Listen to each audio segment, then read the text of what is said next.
Well, I watched The Last Bus just over the weekend, and I found it really moving. And I think I mean, well, I'm not going to give too much away, but sort of the last sort of 10 minutes, I had a fair few tears in my eyes. So I'm just wondering in regard. Well, I'm delighted, Stefan. I'm delighted. I'm sorry that you might have wept, but I take that as a great compliment. Yeah. But I mean, I'm wondering about when you play a man facing up to his own mortality. It must be quite an interesting, tiring, but quite a profound headspace to be in for a number of weeks. Yeah, I mean, it is, because he is facing up to it. He's facing it square on, in a sense. But I think because a long time ago, as the film reveals, a part of him died when that baby died, you know, and then another large part of him died when his wife died, and died before he was supposed to die. I think in a sense there is a acceptance of it, and a kind of, not calling it forth, but a kind of fearlessness in him that this has induced, this slow, you know, falling away of the things that is loved over life, and also this thing that, in a sense, they ran away from, and that spoilt their life. They ran away from this death, this thing. They made a life of it, but they were never. The elephant in the room was their his inability, or their inability, to come to terms with it and go back and lay the ghost of it. So I think, you know, although he's not willing to die, he knows he's going to die. And he also knows he has to do something about it. He has to, before he can die, take her back, but more importantly, go and lay the ghost of that baby. Go and speak to that child that he's not done properly. And I think it's that keeps him going.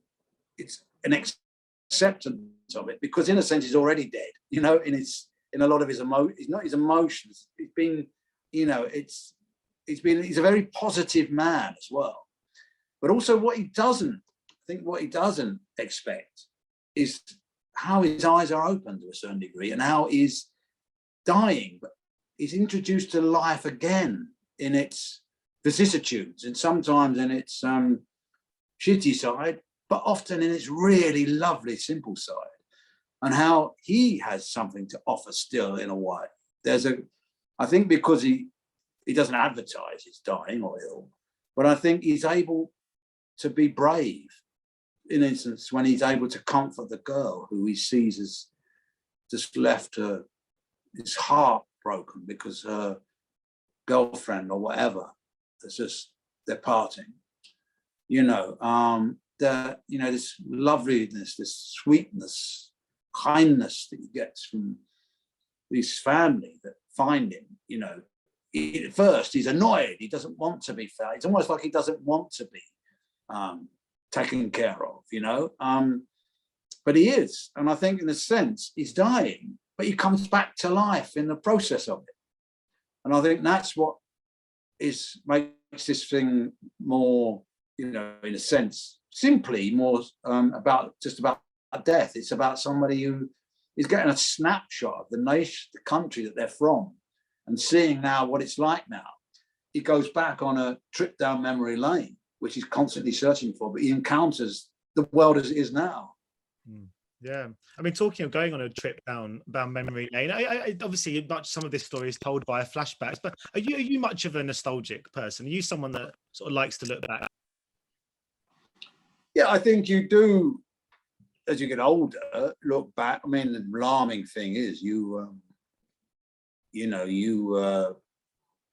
time speeds up as you get older. That's, you know, it's ridiculous how quickly it goes. But no, I don't hark over it. I certainly don't think back of it as better, or, you know, I mean, you have to be careful of that as you get older. I mean, you look back at it, I look back at it with fondness and horror at times, you know, and embarrassment at times. But I also just think back of it, also thinking, actually, you know, all the things that are designed to make life easier, like technology and, you know, the information age, it seems to me it's fantastic on many levels, but it's just raised the anxiety onto another technological phase. It's like every new thing brings it, you know, you think, actually Huxley wrote this, I read this Huxley, I'm a big fan of his Aldous Huxley as a novelist, as well as his philosophical writings. He said, why is it that, you know, we get annoyed with modern technology? We get really annoyed. He's talking about a car in this case, why it wouldn't start. Why we get so pissed off if we can't get on, you know, onto our broadband quickly. It didn't even exist when I was, you know, how on earth, why am I worried about on my phone all the time? I didn't have a phone. It wasn't that long ago. You know, my kids were almost grown up when I got a phone. You know what I mean? It's like, you just got on with it, you know, and I think you have to be, so there's a certain nostalgia you look back at things, but I think also if you don't watch out, you know, because of the information age, you're always constantly having to make sure you aren't manipulated by the information age, I think, into thinking everything's terrible all the time, because it's not. It's actually pretty much the same as it always has been, if not even better. Yeah. Have you ever been and I think this old man kind of finds this out to a certain degree, you know? Yeah, I was going to ask if you've ever been sort of traveling, perhaps maybe not by bus, but maybe interrailing around Europe or backpacking around Southeast Asia. Have you ever had the chance in between jobs or when you were younger to do a kind of a trip a bit like this in some regards? No, not younger. No, my wife and I have just recently circumnavigated Britain in a boat. We discovered our entire country all around the whole coast of it. I mean, that is it sounds like, oh, well, it wasn't just a program. In fact, we were doing it, just happened to make a program about some of it. I mean, that was an amazing odyssey to go, actually not run away to go, but just go and see how diverse and how amazing your own country is. To find out. And then we also recently have access to another boat. I've just taken a boat from here all the way to the Mediterranean, down the coast of, right down the coast of France, Spain, Portugal, France again, Spain again, Italy. So I've just done quite big odysseys. So yes, I have done it, and quite recently. Yeah. Yeah, because I mean, because I find sometimes I'm always so concerned about seeing every corner of the world that I often neglect and forget about the fact that I don't actually know an awful lot about England, about my own country. There's so much of it I still haven't seen. So it must have been great to experience that. Oh, I tell you, no, and also a boat. You know, the boat I went on only goes top rate 7 miles an hour, so it makes the world 50 times bigger than it's become. You know, in comparison to an airline where you can get your here to Australia in a day, it would take you a day to get from Margate to Eastbourne by boat. You know, I mean, you can do it in an hour and a half on road, but then then you really feel like you've actually been on a journey, and then you really understand how different places are in their tonality, in their architecture, in their accents, in their atmosphere. I mean, that in a sense is what travelogues are about. I mean, this is a backward, this is a person reliving their life, isn't it? Backwards, trying to choose places to lay ghosts in, and then finding experiences that shatter it, but actually introduce him to something else. So that, in a sense, he is moribund, he's in a state of death. But this situation gives him that experience. He is alive again, even though he's dying. So that's what I think is quite interesting about a road movie for somebody who is actually begging it, you know? And with this double thing of him needing to lay the ghosts of this, two things: to lay his wife to rest, but to face up for the pair of them, for this inability to have come to terms with what they lost. But in the process, this remarkable reintroduction to the world he gets, you know. Yeah.